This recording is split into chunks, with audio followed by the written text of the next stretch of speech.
guys, welcome to the Duck Pond. Today we are checking out Nebuchadnezzar. I don't know anything about it. All I know is it's a city building game. So as usual, I don't know anything about these indie games. Let's do a tutorial. In Nebuchadnezzar, the first 5 missions of the main campaign serve as a tutorial. These missions will explain the basics of the game as well as give you a space to try them out in practice. Okay, let's do this. Let's do this. Free pottery. Right. This is like really old. This is like pre-Anno 1800. Do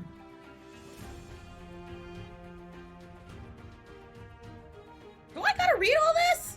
That's a lot to read. Population 300.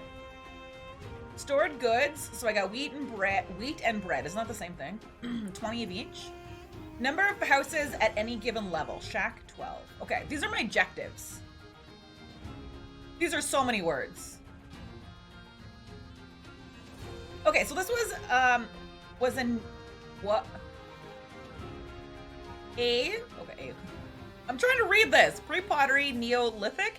A was a Near East culture that inhabited the so-called Fertile Crescent between 10,000 and 7,800 BC. There are archaeological artifacts from this culture in the Levine. I can't pronounce these words like I can't pronounce anything. It was preceded by the Natufian culture. Typical housing for this culture consisted of circular houses sunk into the ground with stone foundations. Walls were made of unbaked bricks, and the floors were terrazzo? Like, is that like terra? The fireplace and cooking area were always outside. This is the first time in history that we see the development of organized agriculture. Local cereals such as barley and oat were common crops. They're wild forms at first, but they were eventually replaced by cultivated variants. There were no irrigation systems yet, so crops were only grown in areas with sufficient moisture. The development of agriculture was also made possible thanks to the first granaries, which also allowed for longer storage thanks to better ventilation and protection from the rodents. Granaries were placed outside at first, but were later gradually moved to special rooms in houses. Murrybet was an ancient settlement on the west bank of the Euphrates, so northern Syria. The city was inhabited between roughly 1020 BC and 8000 BC. The first settlement was during the Natufian culture. I'm pronouncing everything wrong, guys. The archaeological site was flooded by Lake Assad in 1974. Its diameter is about 75 meters. I wonder why it took that long for it to flood. Way too many words, guys. So we're gonna go to the easy mode. Hopefully it doesn't take as long to load, because it took a really long time to load when we first loaded that. This is really pretty so far. I like these graphics. Really, really like these graphics. So I don't know anything about Nebuchadnezzar. All I know is he was a king. That's it. I don't know if this is... I think he was a king. He was a king. Pretty sure he was. I don't know anything about him. So this will be interesting. I hope I'm at least saying his name right. Press any key to continue. Where is the any key? Your group of nomads has finally found what they're seeking for so long. An area with sufficient fertile soil and good climate. An ideal place for a permanent settlement. And you as the leader of the group will have the most important role. You organize the construction of your new home. Okay, so let's begin. Hello! Welcome to Nebuchadnezzar! I hope I'm saying his name right. I'm Gilgamesh, and will be your guide for your first few missions, during which I'll walk you through the practice. Wait, I can't even talk. Let's start this over again.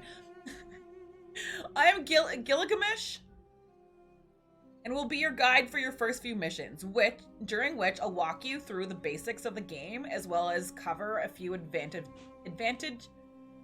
techniques. Ready? Let's start. Right. The first thing I'll show you is how to move windows. Simply grab any part of the window using the cursor. Right on me. close any window, simply right-click anywhere inside that window. Oh, that was easy. Excellent. Since we want to continue, I've opened the window for you again. Now I'll show you how to move around the map. There are 3 ways to do so. Okay, WASD, or the up and down arrows. The second way is the cursor at the edge of the screen. Oh, that's handy. I really like this tutorial. The last is to grab the map using the middle mouse button and drag it. Oh, this is really handy. Okay. Now you can zoom out better and get a... There we go. Simply use your mouse wheel to zoom in or out. Okay, so we did that. Whoop. Another function you're probably using frequently is the ability to speed up time. So this is right here, so we'll speed it up. The current speed is now in the upper left of the screen. Okay. Continue. If you only need to speed up temporarily, the best option is to hold down the speed up key and the default setting, the E key. Oh. You just hold it down for only like a little bit. I don't know if you guys can see to the top right hand, left hand corner. Using the first keys, you can use the number plus. Oh. That's interesting. Okay. The other option is to click on the buttons. Got it. Then you press play. Or you pause it. The user interface also has other elements, but I'll explain those later when we need them. Okay, now we're finally ready to start building. Actually, there's one more thing I need to show you. On the left of the screen, you'll notice a few question marks. Okay. Then these represent a new section in our game's wiki, which each section contains an in-depth explanation of one of the gameplay mechanics in Nebuchadnezzar. Oh my god, I can't even talk. So these are just basic controls, on-screen interface, basic economic model, and construction buildings. If you ever forget how something works or simply want to find out more, that's a place to look. Oh, okay. Now, start by building a few houses. Houses provide accommodation for the people who work and live in the city. Okay. Next, choose where you want to build the buildings. If the whole area is green, you can place a building with a left click of your mouse. Okay. So, build for a house in the highlighted area. So, where's my houses? These are populations. Where's the house? Oh, it's down here. Right here? That's a house. We'll build a house there. There.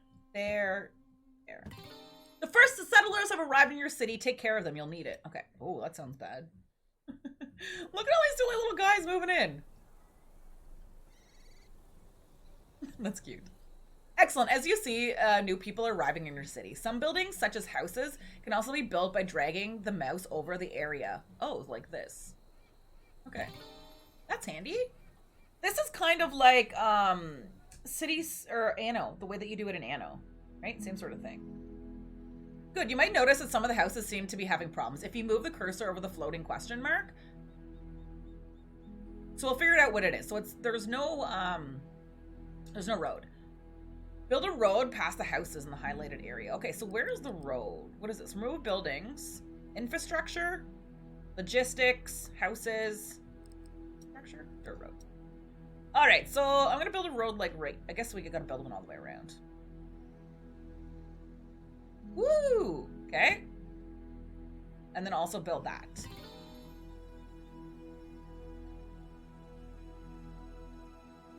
Excellent. All the houses are now accessible and should soon welcome their new settlers. Since our city is now growing nicely, let's have a look at the missions. Okay, so over here, these are our missions.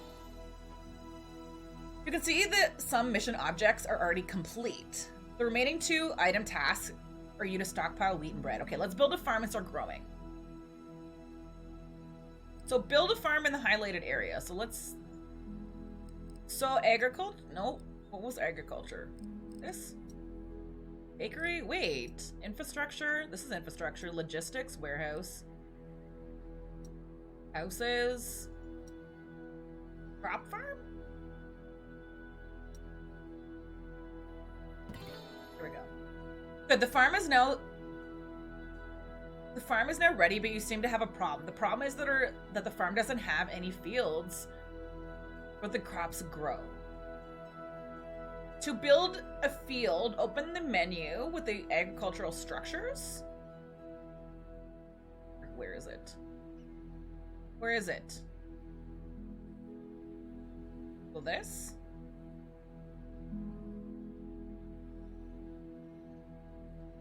Open the menu with the agricultural structures in the bottom of the left. Okay.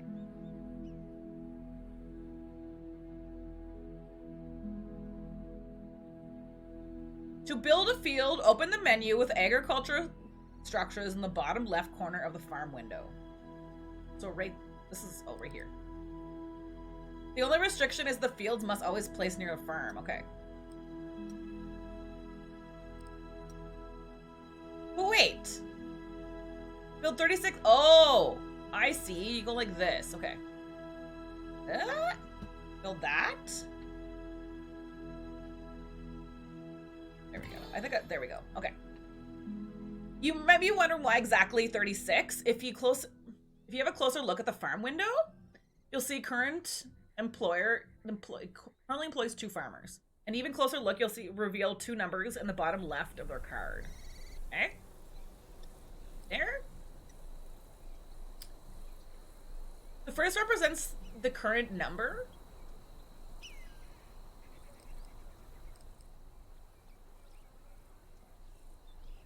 The second is the maximum number of fields that the farmer can tend per year.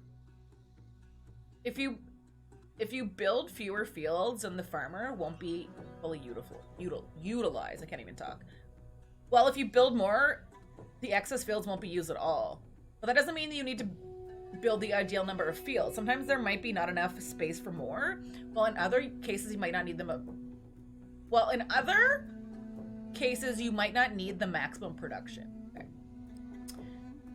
It is possible that your farmers are not working yet. This is caused by the fact that each crop can only be cultivated in a specific part of the year. Specifically, wheat can only be sown between summers of January and March. The current month is displayed in the middle of the upper panel, January. So they can be built right now. So before we start production wheat, we can prepare bread products. But before we start building a bakery, we need to tell you about transporting goods. Goods are transported by haulers, which is another type of slot. Just like the farmers, these can be hired into work buildings. Haulers operate automatically and transport goods between their building and other workers. Okay. However, the most important thing to keep in mind is that they have a limited range. This means that they won't be able to transport goods to buildings too far away. The range can be displayed using the flag button on the hauler card that in construction mode is marked with a blue square around the building. Okay, I get that. So there is a building. There is like an area, just like there was one right here. No transport will happen between 2 buildings out of range of the hauler. Okay. Build 2 bakeries in the highlighted area. Okay, so let's scroll down. Let's close this crop farm. So we got bakeries. There's a bakery right there. 2 bakeries? And then build a warehouse. So I had a warehouse right there. Nope, right there. Put a warehouse right there. So you always need warehouses to go to anything. Not like we know in most games. Most building games, right? Build a second warehouse in the highlighted area to continue. Right here. Okay. To be sure these 2 warehouses will be sufficient for wheat as well as bread, we need to make sure to set up everything right. Each warehouse can be configured only to accept specific goods. Use the button shown below to allow or ban specific to allow or ban the storage of specific goods in a warehouse. Okay. To set one warehouse, only accept wheat and the other one accept bread. Okay, so let's click on this.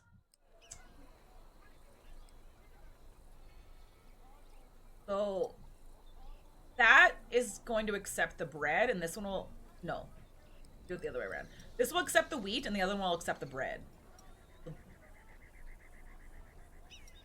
So this one accepts the wheat, okay? And this one's going to accept the bread. Okay, continue. So that works.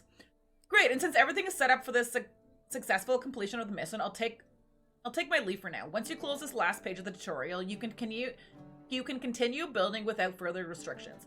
Feel free to experiment for a bit. Don't forget that you can also increase the game speed. Also keep in mind that you need to first complete all tasks in the mission before you can proceed to the next one. Where I'll show you how to get this. Where I'll show you how to get this tasty bread to your citizens. Okay, so we got somewhere. Got somewhere. What does this say? Building deactivated? Why is it deactivated? How do we activate it?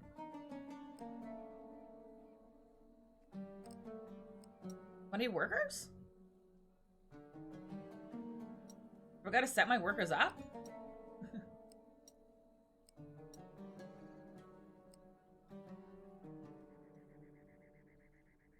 What is this? Farmer?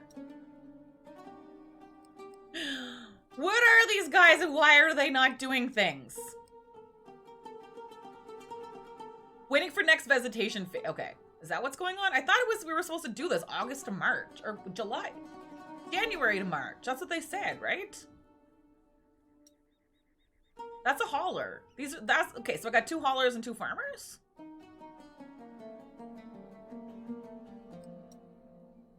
Is that what's happening?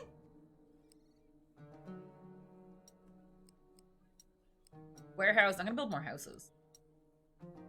House. House. They need road zone now. Okay, this is kind of cute. I like this game so far. I'm gonna make it a little bit longer. There we go. Look at all the little people. Look at them all. Look how cute they are. Okay, so I got all the shacks, I got all the people, and now I need wheat and bread. How come these people? Are they doing things? Oh! This is how you activate it. Oh my god, why didn't I deactivate it? So now we should be able to get things. So if you look at the top right-hand corner, this is my objectives right here.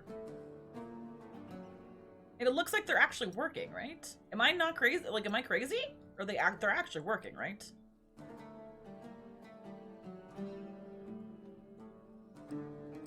So once I get all, yeah, there we go. We can see them working now. Okay, so I just needed, I for some reason I deactivated it. I don't know what happened there. I just want to keep adding people. Are you gonna, oh man. Okay, so we didn't get to sow the seeds yet. We literally just missed it. Now it's June. July. I gotta get to January. Oh, look at this. Okay, it's going. They actually sowed the seeds. So now I have a little bit of wheat. I got bread now, and now I'm getting bread. This is cute. I like this game. I could get behind this. It's a really old school city game. Like where it's based in. Like, look at this. This is so cool. That's as big as it is right now. I can't zoom in and out anymore.